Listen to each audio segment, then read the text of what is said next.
민주노동당 이상규입니다. 뜨거웠던 4.27 재보궐선거가 드디어 막을 내렸습니다. 이미 결과를 다 알고 계신 것처럼 이명박 정권 심판이라고 하는 민심이 정말 매섭게 몰아친 그런 선거였다고 할 수가 있죠. 한나라당은 이미 패닉 상태, 사퇴 이런 이야기가 줄줄이 나오고 있습니다. 그래서 이번 재보궐선거에 관한 이야기를 잠깐 해볼까 합니다. 순천에 특히 민주노동당 후보가 당선이 됐기 때문에 저도 그날 밤에 정말 이 개표 방송을 보면서 당선이 확정되는 순간에 눈물이 다 나더라고요. 정말 우리 민주노동당이 드디어 이제 지역구에서, 그것도 호남이라고 하는 곳에서 원내진임 하는구나.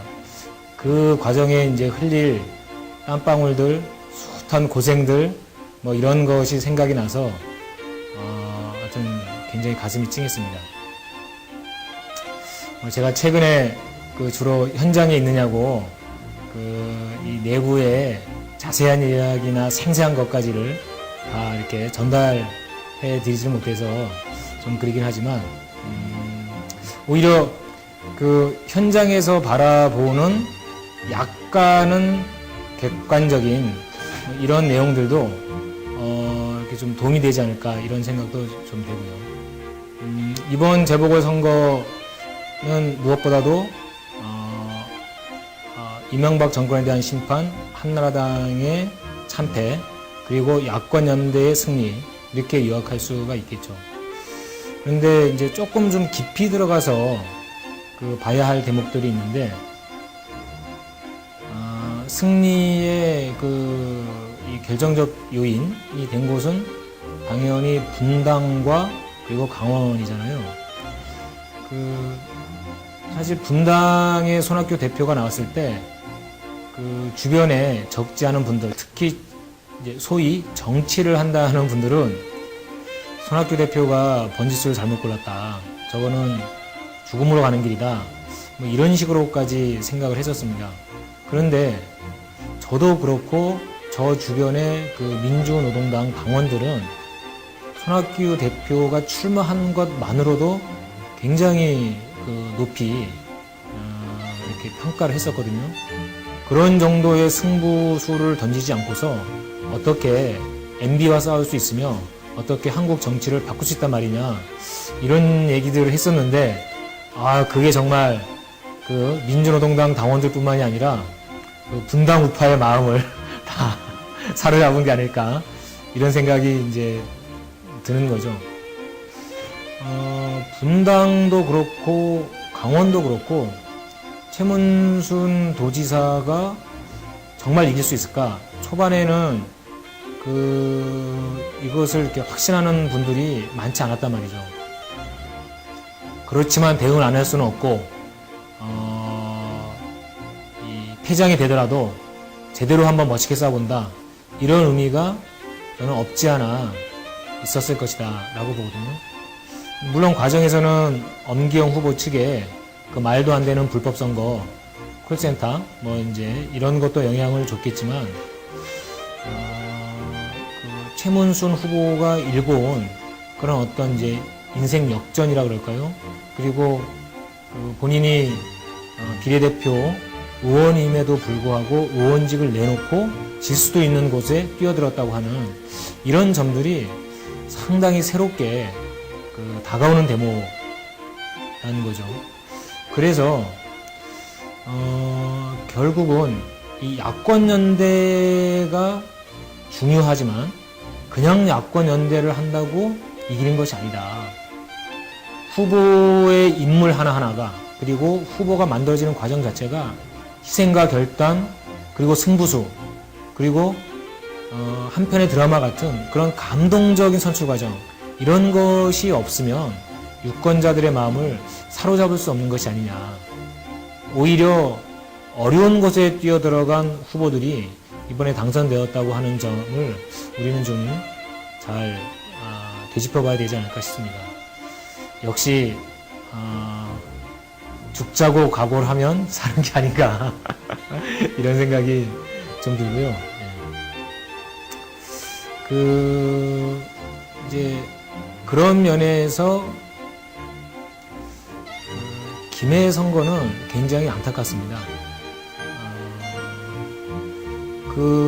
패인을 뭘로 얘기해야 될지, 그러니까 이거를 김태호가 잘했다, 또는 김해 시민들이 뭔가 좀 보수화되었다, 이렇게만 얘기할 수는 없는 거죠.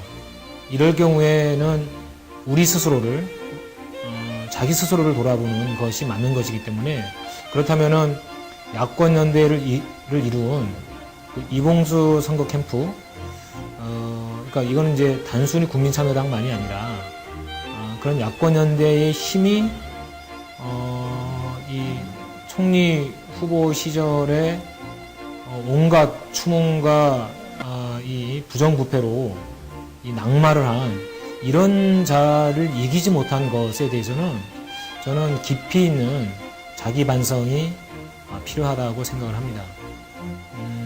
특히나 후보 선출 과정에서의 일련의 잡음 또는 어떤 논란, 이런 것들이 이 유권자들에게 어떻게 다가갔을까. 물론 단일화 과정이 평탄할 수만은 없고 매끈하게 일사천리로 갈 수는 없는 거지만 조금 더디더라도 어쨌든 감동을 주는, 그러니까 이런 그 단일화 과정과 결단에 대해서 다시 한번 좀 생각해 보게 되는 그런 뼈아픈 교훈이 아닐까 싶습니다.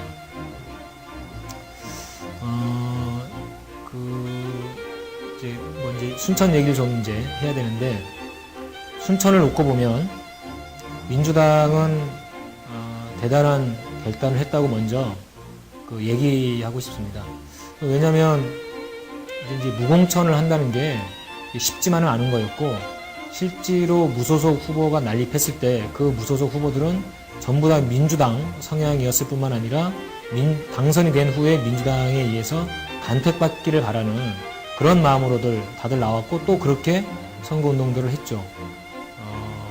그럼에도 불구하고 민주당이 무공천을 하고, 그리고 이제 박 전 원내대표가 망설이다가 결국은 직접 지원 유세를 한 것까지 포함해서 대단한 결단을 했다고 생각을 합니다. 그리고 이제 이것과 동시에 이제 참 이게 얘기를 들어보니 그렇더라고요. 이번에 순천에 나온 후보들은 대부분 순천고 출신입니다. 순고 출신이 아니면은 명함도 내밀 수 없었다. 그 중에는 화려한 전직 경력이 있는 장관도 있고 대통령 비서실에 일을 했던 이런 분들도 있고 그랬었는데, 김선동 후보는 민주노동당 사무총장을 했다고 하는 거 말고는 아무런 경력이 없는 거죠. 그냥 플랜트 이 건설을 하는 그냥 이런 노동자, 이 경력밖에 없는, 그래서 초기에는 순천 유권자들도 도대체 이 사람이 누구냐, 이런 정도였다고 합니다. 사실 제가 이제 이런 얘기를 하는 거는 제가 지금 현장에 가 있는데 묘하게 비슷한 처지여가지고 좀 동병상련 같은 이런 마음도 사실 좀 들기도 했고, 김선동 후보를 그래서 더더욱 응원을 했었는데, 순천의 승리는 한편에는 야권연대 승리, 민주당의 결단과 동시에 계급투표라고 하는 점이 있었습니다. 민주노총이 말 그대로 올인을 했고, 순천에 있는 모든 민주노총 조합원들을 한 명 한 명 만나 들어가면서 그들을 대거 결집을 시키면서 실제로 한 10,000명 가까운 이런 노동자들이 투표를 하게 됐죠.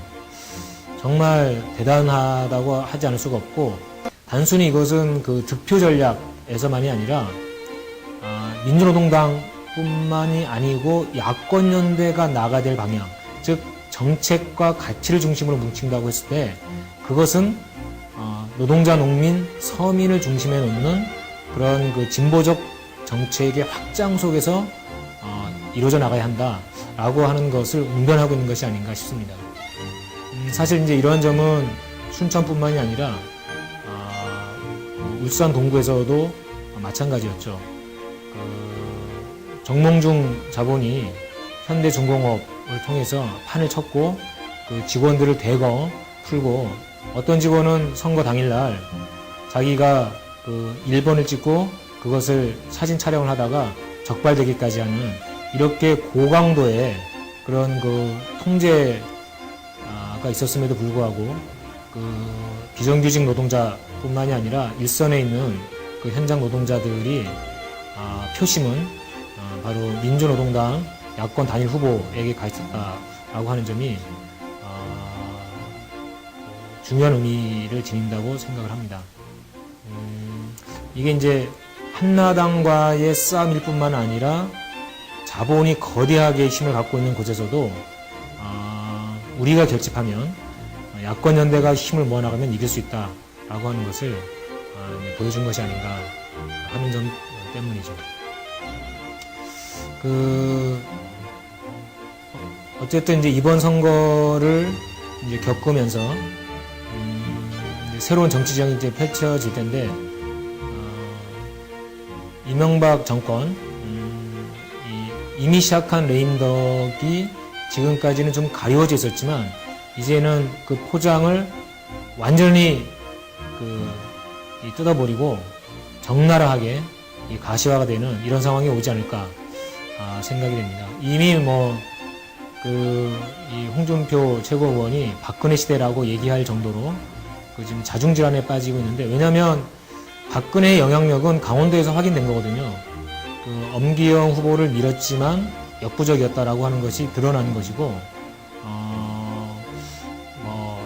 흔한 말로 수첩공주의 영향력은 수첩 테두리 안에 있는 거 아니냐, 잘해야 대구 경북 테두리 안에서 맴도는 거 아니냐라고 하는 것이 오히려 확인되는 거기 때문에 박근혜 시대라고 하는 것은 한나라당 스스로가 모든 것을 다 버리고 대구 경북에 이렇게 집거하겠다 라고 하는 것밖에 되지 않는다. 좀 참 딱한 생각이 들 정도입니다. 지금 소장파들 같은 경우, 그리고 수도권 의원들은 난리가 아니죠. 지금 이런 상태에서 내년 과연 총선을 치를 수 있을지 아마 아무것도 되지 않을 것이고요. 심지어 그 김태호라고 하는 그 뻔뻔한 자의 그 당선 소감이 당도 정신 차리고 정부도 정신 차려야 된다라고 이야기할 정도였으니까 한나라당이 얼마나 무능하고 뻔뻔하고 그리고 이 국민과 역행하는 길로 가고 있는지를 보여주고 있다고 생각합니다. 더욱 가속화될 거라고 보고요. 다른 한편에 손학규 대표는 어쨌든 승부수를 던져서 승리를 했고, 그것이 야권 전체의 승리를 이끌어가는 견인차 역할을 했기 때문에 지난번 지방선거 때 유시민 대표가 전체 지방선거를 승리로 이끄는 견인차 역할을 한 것처럼 그러한 그 역할을 해낸 덕에 향후에 민주당 안에서의 지위뿐만 아니라 야권 연대에서 그리고 대선 후보로서도 상당히 큰 힘을 발휘하지 않을까 싶습니다. 사실 이번에 그 행동을 놓고 보면 지난번 지방선거 때 보여준 유시민 대표나 이번 그 재보선거에서 보여준 손학규 대표 같은 사람들이야말로 충분히 국민의 지도자, 민중의 희망이 될 수 있는 사람들이 아닌가 싶습니다. 여기에다가 또 저희 진짜 이 얼짱이자 정말 인기를 한 몸에 독차지하고 있는 이정희 대표님이 부상했다고 하는 것도 같이 말씀을 드리지 않을 수 없습니다. 여러분, 이정희 대표님 정말 사랑해 주셔야 됩니다. 이 유연한 진보를 내세우면서 거의 진짜 야권 연대를 위해서 모든 걸 다 내놓다시피 이렇게 하지 않았습니까? 저도 굉장히 늘 굉장히 이제 좋아하고 존경하고 친근하게 지내는 그런 이제 대표님인데, 이정희 대표님의 향후 활약도 더욱더 좀 기대를 해봐도 좋지 않을까 싶습니다. 제가 이제 마지막으로 이제 하나 드리고 싶은 말씀이, 아마 아시는 분들은 알고 계실 텐데요. 이번에 야권 연대는 높은 수위에서 실현이 됐습니다. 그 전에 은평 선거에서는 좀 실망스러운 부분이 없지 않았죠. 그럼에도 불구하고 지난 은평 재보궐 선거 때 후보 단일화 합의문에는 이 조항이 분명히 들어 있었습니다. 후보를 내지 못한 정당, 즉 민주노동당과 국민참여당을 이야기하는 거죠. 이 두 정당에게 다음 선거 때 후보 단일화에 있어서 우선적으로 배려한다라고 하는 항목이 있었습니다. 저는 이 항목이 이번에 순천과 김해의 후보 단일화 과정에서 어느 정도 지켜졌다라고 생각이 들고 점차 발전해 간다고 볼 수가 있겠죠. 그 전으로 거슬러 올라가면 6.2 지방선거인데 몇몇 지역은 됐지만 서울과 경기에서는 단일화가 사실 협상이 실패를 했습니다. 결국 후보 단일화만 됐던 거죠. 이 한국 정치의 발전이 이렇게 한 계단 한 계단씩 지금 전진해 가고 있습니다. 다음 총선 대선에는 한 계단씩 전진해 가는 것이 아니라 한꺼번에 폭발하는 그런 분출된 에너지를 만들어 나가야 되지 않을까 생각을 하고요. 그 몫은 바로 이번 재보궐 선거의 승리를 밀고낸 주역 국민 여러분들이 만들어낸 것처럼 바로 국민 여러분들이 함께 해줘야 될 것이라고 생각을 합니다. 민주노동당은 당연히 그 길에 같이 할 것이고요. 저 역시 밀알이 돼서 총선 대선의 승리, 그래서 진보적 정권 교체에 항상 같이 하겠습니다.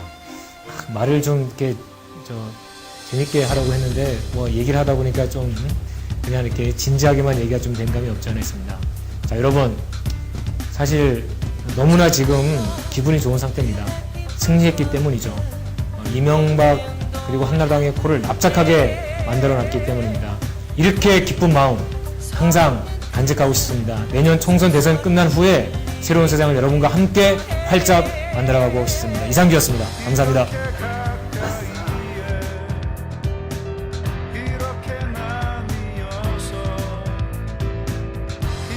서